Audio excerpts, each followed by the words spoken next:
क्या तुमने अभी तक फिजिक्स में कुछ नहीं पढ़ा है, और पढ़ा भी है तो रिवीजन करने में काफी ज्यादा टाइम लग रहा है, इसलिए समझ में नहीं आ रहा कि इस टाइम पर क्या किया जाए, और टेस्ट में अच्छे मार्क्स भी नहीं आ पा रहे। मेरी भी यही कंडीशन थी कुछ नीट एग्जाम के पहले, बट मेरे फाइनली नीट फिजिक्स में 170 नंबर आए थे। तो आखिरकार मैंने ये किया कैसे, और मुझे पता है कि इंपॉर्टेंट टॉपिक्स को प्रायोरिटाइज करना कितना ज्यादा जरूरी हो जाता है। तो इसीलिए मैं आज से एमआर सर के 80 इंपॉर्टेंट टॉपिक्स की सीरीज स्टार्ट करने वाला हूं, जिसके अंदर मैं एक वीडियो के अंदर 3 टॉपिक को कवर करूंगा, और मैं ट्राई करूंगा कि पूरी फिजिक्स 15 से 20 दिन के अंदर कंप्लीट हो जाए।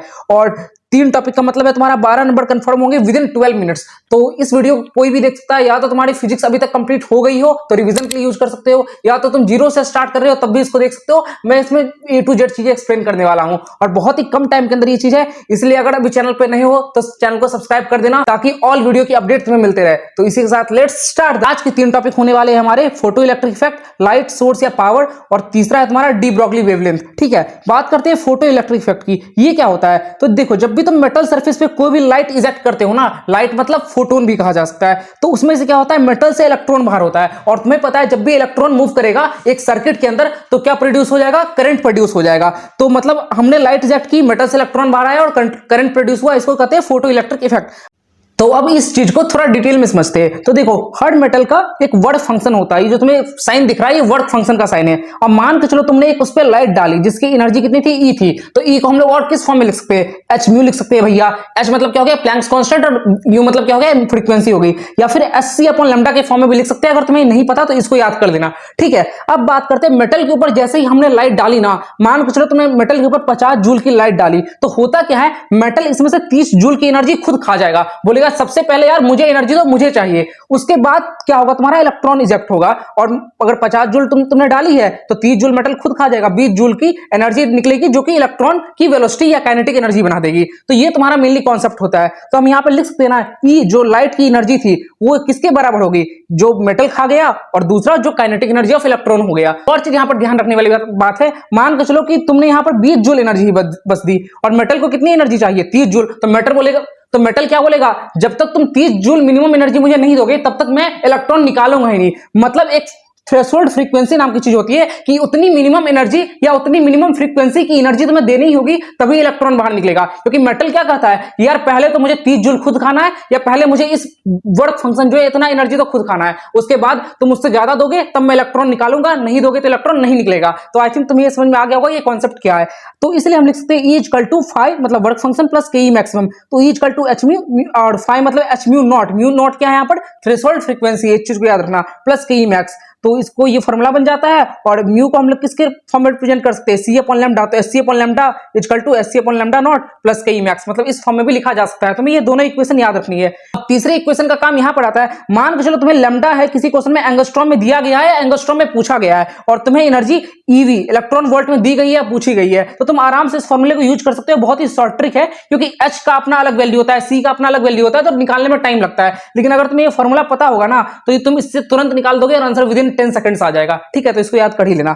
अब बात करते हैं अगले पॉइंट की ओर। यहाँ पे 2 ग्राफ दिया गया है कि ये काइनेटिक एनर्जी किसकी है, बताओ किसकी होगी काइनेटिक एनर्जी। ऑब्वियस सी बात है भैया, इलेक्ट्रॉन की काइनेटिक एनर्जी होगी। तो काइनेटिक एनर्जी ऑफ जो इलेक्ट्रॉन है ना, वो इंटेंसिटी ऑफ लाइट पर डिपेंड ही नहीं करता। तुम चाहे कोई भी इंटेंसिटी की लाइट दे दो, वो काइनेटिक एनर्जी ऑफ इलेक्ट्रॉन हमेशा सेम होने वाला है। लेकिन जो काइनेटिक एनर्जी होता है वो फ्रीक्वेंसी ऑफ द लाइट पर डिपेंड करता है कि तुम कितनी फ्रीक्वेंसी से लाइट दे रहे हो। कैसे भैया, अभी तुमने देखा था ना कि तुम जितनी ज्यादा फ्रीक्वेंसी से लाइट दोगे उतनी ज्यादा एनर्जी होगी, जितनी ज्यादा एनर्जी होगी उतनी ही इलेक्ट्रॉन को एनर्जी भी ज्यादा मिलेगी। और एक मिनिमम तुम्हें फ्रीक्वेंसी चाहिए ही होती है, तभी इलेक्ट्रॉन निकलेगा, जो मैंने बताया था, जिसको क्या कहते हैं, थ्रेशोल्ड फ्रीक्वेंसी कहते हैं। तो ठीक है ना, ये तुम दोनों ग्राफ याद रखना, दोनों ग्राफ नीट एग्जाम में आते रहते हैं कॉमनली, तो इसको तुम देखो। अब बात करते हैं इस क्वेश्चन की ओर। क्वेश्चन को अप्रोच कैसे करना है, यही सबसे इंपॉर्टेंट पार्ट है मेरी वीडियो का, जो मैं बताता हूं और जो मैं बताने वाला हूं। और सारे लोग इसमें कंफ्यूज होते हैं कि भैया लेक्चर तो देख लिया पर क्वेश्चन बनते नहीं है। तो इस चीज को ध्यान से सुनना। तुम क्या करो, तुम क्वेश्चन को पूरा पढ़ लो, उसमें से तुम पहले क्या लिखोगे, गिवन क्या है, क्या क्या दिया गया है। तुम देखोगे E1 दिया गया है 1 इलेक्ट्रॉन वोल्ट, और E2 दिया गया है 2.5 इलेक्ट्रॉन वोल्ट। ठीक है, E यहां पर क्या है, लाइट की एनर्जी है, इस चीज को याद रखना। और वर्क फंक्शन कितना दिया गया है, 0.5 इलेक्ट्रॉन वोल्ट दिया गया है। पूछा क्या है, मैक्सिमम स्पीड के रेशियो पूछा गया है, मतलब V1 अपन V2 पूछा गया है तुमसे। तो V1 अपन V2 को हम कैसे निकालेंगे, के E1 अपन के E2 से निकालेंगे, मतलब काइनेटिक एनर्जी से ही निकालने वाले हैं। और काइनेटिक एनर्जी का फॉर्मूला पता होगा, हाफ mv² होता है। और काइनेटिक एनर्जी इक्वल टू हमने भी क्या पढ़ा, E माइनस वर्क फंक्शन, क्योंकि हमने क्या पढ़ा था, E equal to kinetic energy plus work function, तो इसको अपन ऐसे भी तो लिख ही सकते हैं ना। इतना तो समझ में आ रहा होगा तुम्हें, ठीक है। इतना अगर तुम्हें समझ में आ रहा है तो तुम्हें बस दो इक्वेशन बनानी है, दोनों में वैल्यू पुट करनी है। मतलब भैया क्या हुआ कि 1 इक्वल टू क्या होगा 1 माइनस 0.5, जिसका आंसर निकलेगा 0.5। Ke2 दूसरे का क्या होगा एनर्जी 2.5 माइनस 0.5 मतलब 2 इलेक्ट्रॉन वोल्ट निकल जाएगा। दोनों का तुम रेशियो लेंगे तो क्या निकल जाएगा 1/4 रेशियो हो जाएगा काइनेटिक एनर्जी का। लेकिन पूछा तुमसे क्या गया है, पूछा गया है वेलोसिटी का रेशियो, ये ध्यान देना। तो उसके लिए तुम्हें क्या करना पड़ेगा 1/4 का रूट अंडर लेना पड़ेगा, जिसका आंसर क्या आएगा 1/2 फाइनली आ जाएगा और ये तुम्हारा बी ऑप्शन हो जाएगा। तो तुम्हें करना क्या है, सबसे पहले गिवन देखना है, उसके बाद तुम्हें देखना है पूछा क्या गया है, उसके बाद तुम्हें ये देखना है तुम दोनों में से ऐसा कोई फॉर्मूला जानते हो क्या जिसको तुम कनेक्ट कर सकते हो, वो फॉर्मूला अप्लाई करना है, अपने आप आंसर आ जाएगा। लेकिन ये अप्रोच ध्यान रखना, अप्रोच क्वेश्चन को इसी तरह से करना है, ठीक है। अब बढ़ते आगे की तरफ, यहां पे क्वेश्चन दिया गया है फोटो इलेक्ट्रिक इमिशन तभी हो सकता है जब इंसिडेंट लाइट के पास एक मिनिमम क्या होनी चाहिए। इतनी बार से मैं बोल रहा हूं, इसका आंसर तो तुम कर ही सकते हो ना यार। मिनिमम क्या होनी चाहिए, फ्रीक्वेंसी होनी चाहिए, जिसको हम लोग क्या कहते हैं थ्रेशोल्ड फ्रीक्वेंसी कहते हैं। तो इसका आंसर क्या हो जाएगा फ्रीक्वेंसी हो जाएगा। क्लियर है यहां तक, चलो ठीक, अच्छी बात है। अब बात करते हैं स्टॉपिंग पोटेंशियल। इसका कॉन्सेप्ट क्या होता है समझो। जब हमने लाइट डाला किसी मेटल पर तो इलेक्ट्रॉन निकल के आ गया। अब हम चाहते हैं कि कितनी वोल्ट की हम एक्सटर्नल पोटेंशियल लगा दे या कितनी नेगेटिव पोटेंशियल हम बाहर से कनेक्ट कर दे जिससे इलेक्ट्रॉन निकल ही नहीं पाए, एक भी इलेक्ट्रॉन नहीं निकल पाए, मतलब इलेक्ट्रॉन स्टॉप हो जाएगा। तो वो क्या पोटेंशियल लगाए जिससे इलेक्ट्रॉन स्टॉप हो जाए, मतलब स्टॉपिंग पोटेंशियल क्या है, डेफिनेशन पढ़ो, external potential applied to the circuit so that no electron can come more, ठीक है। तो इसको हम क्या लिख सकते हैं कि जितनी काइनेटिक एनर्जी ऑफ इलेक्ट्रॉन होगी उतनी ही वोल्ट की मान के चलो हम पोटेंशियल लगा देंगे तो इलेक्ट्रॉन निकल ही नहीं पाएगा, क्योंकि हमने पूरा बाहर से पोटेंशियल लगा दिया। तो इसीलिए एक फॉर्मूला यहां से निकल के आता है Sc/λ equal to work function plus EVS। यहाँ पे VS क्या है, स्टॉपिंग पोटेंशियल है। तुम्हें इस फॉर्मूला को अच्छे से याद रखना है। अभी वैसे इससे क्वेश्चन नहीं आ रहे, लेकिन पिछले 5-6 साल पहले से क्वेश्चन आ चुका है, तो फिर क्वेश्चन आया जा सकता है, ठीक है। अब बात करते हैं आगे की तरफ। इससे रिलेटेड एक क्वेश्चन है, देखो इस क्वेश्चन को भी कैसे अप्रोच करना है। तुम क्वेश्चन पूरा पढ़ लेना, मैं इसमें गिवन लिख रहा हूं। ये दिया गया है कि जब हमने लैम्डा वेवलेंथ की लाइट डाली तब उसका स्टॉपिंग पोटेंशियल कितना आ रहा है 3Vs आ रहा है। लेकिन अगर जब हमने 2 लैम्डा वेवलेंथ की लाइट डाली तब उसका स्टॉपिंग पोटेंशियल कितना आ रहा है Vs आ रहा है। यहां पे V0 को मैंने Vs से रिप्लेस कर दिया, क्योंकि हम मान के चल रहे हैं कि क्योंकि हमने पहले से मान रखा है कि स्टॉपिंग पोटेंशियल को हम Vs से रिप्रेजेंट कर रहे हैं, तो ये अपना वे ऑफ रिप्रेजेंटेशन है बस, ठीक है। और पूछा क्या है थ्रेशोल्ड वेवलेंथ, मतलब लैम्डा नॉट तुमसे यहां पर पूछ रखा है, ठीक है। अब देखो हमें क्या फॉर्मूला पता है भैया, हमें तो बस यही पता है Sc/λ equal to work function plus EVS होता है, ये जो हम पढ़ कर आए, ठीक है। लेकिन यहां से हम क्या निकल सकता है, यहां से हम दो इक्वेशन क्रिएट कर सकते हैं। तुम जब भी देखो नीट एग्जाम में कोई भी चैप्टर से जब भी ऐसा कोई क्वेश्चन आए ना कि जब तुम्हारे सामने दो सिचुएशन क्रिएट की गई हो, एक पहला सिचुएशन एक दूसरा सिचुएशन, तो तुम्हें क्या करना है, दो इक्वेशन क्रिएट करनी है और उससे तुम्हें फाइनल रिजल्ट पे आना होता है। चीज को याद रखो, क्योंकि इस कॉन्सेप्ट में हमेशा नीट एग्जाम में एक क्वेश्चन तो देखने को मिलता ही मिलता है, 3-4 भी आते ही रहते हैं। तो देखो इसके बाद हमने ऐसे इसको लिख देंगे EVS equal to Sc/λ minus 5, मतलब उसको उधर लेके चले गए। अब हमें क्या करना है, पहले इक्वेशन को लिखना है, मतलब 3Vs equal to Sc/λ minus 5, और यहां अगर Vs होगा तो Vs के लिए क्या आ रहा है 2 लैम्डा आ रहा है, तो EVS इक्वल टू Sc/2λ। समझ में आ रहा है ना, 2 लैम्डा क्यों लिखा गया, माइनस 5 ये हो गया। अब तुम्हें क्या करना है, दोनों इक्वेशन को मतलब इक्वेट करना है। यहां पर तुम्हारी मैथमेटिक्स काम आएगी, और आई होप कि तुम्हें मैथमेटिक्स आ रही होगी। तो मैथमेटिक्स के लिए तुम यहां पे 3 से मल्टीप्लाई करोगे जिससे ये दोनों इक्वल हो जाए और ये दोनों कट जाएगा, ये दोनों कट जाएगा। तो तुम क्या इस दोनों को इक्वेट कर सकते हो, इस दोनों को इक्वेट करोगे तो तुम्हें निकालना क्या है, तुम्हें निकालना है लैम्डा नॉट। लैम्डा नॉट कैसे निकलेगा, लैम्डा नॉट पता होने के लिए तुम्हें 5 पता होना चाहिए, क्योंकि 5 इक्वल टू क्या होता है Sc/λ नॉट होता है। पता चल गया ना, 5 इक्वल टू Sc/λ नॉट होता है। तो अगर तुम्हें 5 पता रहेगा तो Sc/λ नॉट निकल जाएगा। तो इसको इस इक्वेशन से तुम 5 की वैल्यू निकाल लो, 5 की वैल्यू निकलेगी तो अपने आप लैम्डा नॉट की वैल्यू निकल जाएगी। और आई होप कि ये आगे वाला मैथमेटिक्स का पार्ट तुम खुद कर लेना, लेकिन बेसिक कॉन्सेप्ट ये जो मैं तुम्हें समझाना चाहता हूं, ठीक है। अब आगे बढ़ते हैं और एक छोटा सा पॉइंट समझते हैं, वो ये है कि इंटेंसिटी ऑफ द जो करंट होती है ना, जो भी करंट प्रोड्यूस होता है उसकी जो इंटेंसिटी होती है, कितनी करंट प्रोड्यूस होगी, वो कभी भी फ्रीक्वेंसी पर डिपेंड नहीं करती है। तुम्हें याद रखना है, जस्ट इसको याद कर दो, ज्यादा समझने पर भी मत जाओ। और जो स्टॉपिंग पोटेंशियल जो होता है वो फ्रीक्वेंसी पर डिपेंड करता है। इसके ग्राफ बहुत ज्यादा पूछे जाते हैं, इसलिए मैं तुम्हें बता रहा हूं। फिर देखो है क्या, VS2 और VS1 क्या है, दोनों स्टॉपिंग पोटेंशियल है। तो जैसे ही तुमने फ्रीक्वेंसी बढ़ा दी, मतलब μ2 मतलब फ्रीक्वेंसी ज्यादा है, दूसरे वाले की फ्रीक्वेंसी ज्यादा है, तो अपने आप स्टॉपिंग पोटेंशियल भी क्या हो गया, आगे की तरफ बढ़ गया। तो मतलब क्योंकि स्टॉपिंग पोटेंशियल तुम्हारी फ्रीक्वेंसी पर ही डिपेंड करती है।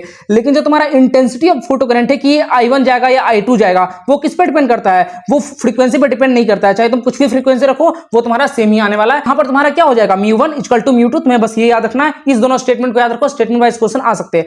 अब बात करते हैं कुछ बेसिक की कॉन्सेप्ट की ओर। लाइक मोमेंटम ऑफ फोटोन क्या होता है, h अपॉन लैम्डा होता है, ये तुम्हें याद रखना है। इसीलिए हम E इक्वल टू पीसी भी लिख सकते हैं। यहाँ पे P क्या है, मोमेंटम है, तुम्हें याद रखना है, क्योंकि E इक्वल टू क्या होता है, एससी अपॉन लैम्डा होता है, ठीक है। और एनर्जी ऑफ इलेक्ट्रॉन जो होता है ना, वो बस फ्रीक्वेंसी पर डिपेंड करती है, ये भी तुम्हें याद रखना है। और जो नंबर ऑफ फोटोन्स होता है वो इंटेंसिटी पर डिपेंड करता है। ये दोनों स्टेटमेंट फिर से तुम्हें याद रखना है, दोनों में कंफ्यूज नहीं करना, एग्जाम में बार बार आता है, इसको ध्यान रखो। और इंटेंसिटी जो होती है वो डिस्टेंस के इनवर्सली प्रोपोर्शनल होती है, ठीक है। अब बात करते हैं एक और पॉइंट की ओर, जिसपे बहुत ही कम क्वेश्चन आता है, लेकिन पढ़ लेते हैं। कोई एक सोर्स है, वो पावर इमिट कर रहा है, तो पावर इमिट कर रहा है मतलब लाइट इमिट कर रहा है, लाइट इमिट कर रहा है, मान के चलो वो n फोटोन इमिट कर रहा है, n नंबर ऑफ फोटोन कर रहा है। तो पावर इक्वल टू क्या होता है, एनर्जी अपॉन टाइम होता है, बेसिक सा फॉर्मूला है, ठीक है। तो पावर इक्वल टू हम क्या लिख सकते हैं, n SC upon lambda upon T, क्योंकि एससी अपॉन लैम्डा क्या होता है, एनर्जी का फॉर्मूला होता है, और n मतलब क्या हो गया, टोटल एनर्जी, मतलब टोटल कितने फोटोन्स निकल रहे हैं।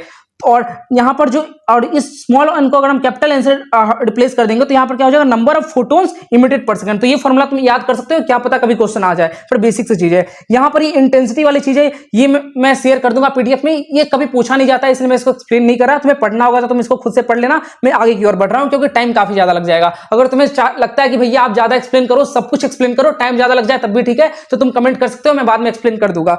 यहां पर एक फॉर्मूला दिया गया है कि अगर हम डिस्टेंस को डबल कर दे, लाइक 0.5 से 1 कर दिया गया है, तो इसमें पूछा गया कि फोटो इलेक्ट्रॉन्स कितने ज्यादा रिड्यूस हो जाएंगे। तो मैंने भी तुम्हें क्या बताया कि डिस्टेंस के इनवर्सली स्क्वायर के प्रोपोर्शनल होता है, मतलब अगर डिस्टेंस को दुगना कर दिया गया तो कितना कम जाएगा, 4 गुना कम हो जाएगा। तो इसका आंसर 4 होगा। सिंपल क्वेश्चन है, देख रहे हो कितने 10 सेकंड के अंदर क्वेश्चन सॉल्व हो रहे हैं। अब बात करते हैं आगे के टॉपिक की ओर, जो कि डी ब्रॉगली वेवलेंथ। यहां पर तुम्हें मेनली फॉर्मूला याद रखना है और तुम्हारा क्वेश्चन तुम चुटकी में सॉल्व हो जाएगा। देखो जो लैम्डा होता है, इसका मतलब क्या होता है, वेवलेंथ। तो लैम्डा को तुम पहला फॉर्मूला होता है लैम्डा इक्वल टू h/p, जो तुम्हें हमेशा याद रखना है। दूसरा होता है, अगर p को हम क्या लिख सकते हैं, mv लिख सकते हैं। यहां पर p क्या है, तुम्हारा मोमेंटम है, पावर नहीं है, इस चीज का याद रखना। p मतलब मोमेंटम है, तो P को तुमने mv के फॉर्म में लिखा तो ये दूसरा फॉर्मूला बन गया। P को तुम ऐसे भी लिख सकते हैं √2m के। अगर तुमने मैकेनिक्स पढ़ रखा है तो तुम्हें ये आता होगा, नहीं आता तो इसको एज इट इज याद कर लो। और P को तुम ऐसे भी लिख सकते हो 2m q into delta V, क्योंकि K equal to q into delta V होता है। फॉर्मूला जस्ट याद कर लो, h अपॉन QFBR और h अपॉन QMKT। तुम्हें ये सारे फॉर्मूले बस याद रखने, कहीं भी क्वेश्चन आएगा तो जस्ट फॉर्मूला बेस्ड आता है, तुम इसको सॉल्व कर लोगे। बात करते हैं कुछ और फॉर्मूले की। चलो कहीं पूछा गया हो कि इलेक्ट्रॉन का वेवलेंथ क्या है, तो उसके लिए क्या करना है, 12.27 अपॉन डेल्टा वी एंगस्ट्रॉम। तुम्हें ये फॉर्मूला याद रखना है, ये बहुत ज्यादा इंपॉर्टेंट है, इससे बहुत सारे क्वेश्चन आते हैं, इवन केमिस्ट्री में भी आते हैं, तो ये फॉर्मूला याद रखना है। और प्रोटॉन के लिए क्या होता है, 0.286 होता है, और अल्फा पार्ट के लिए 0.101 होता है। ये 3 फॉर्मूले जो तुम्हें याद रखने ही रखने हैं,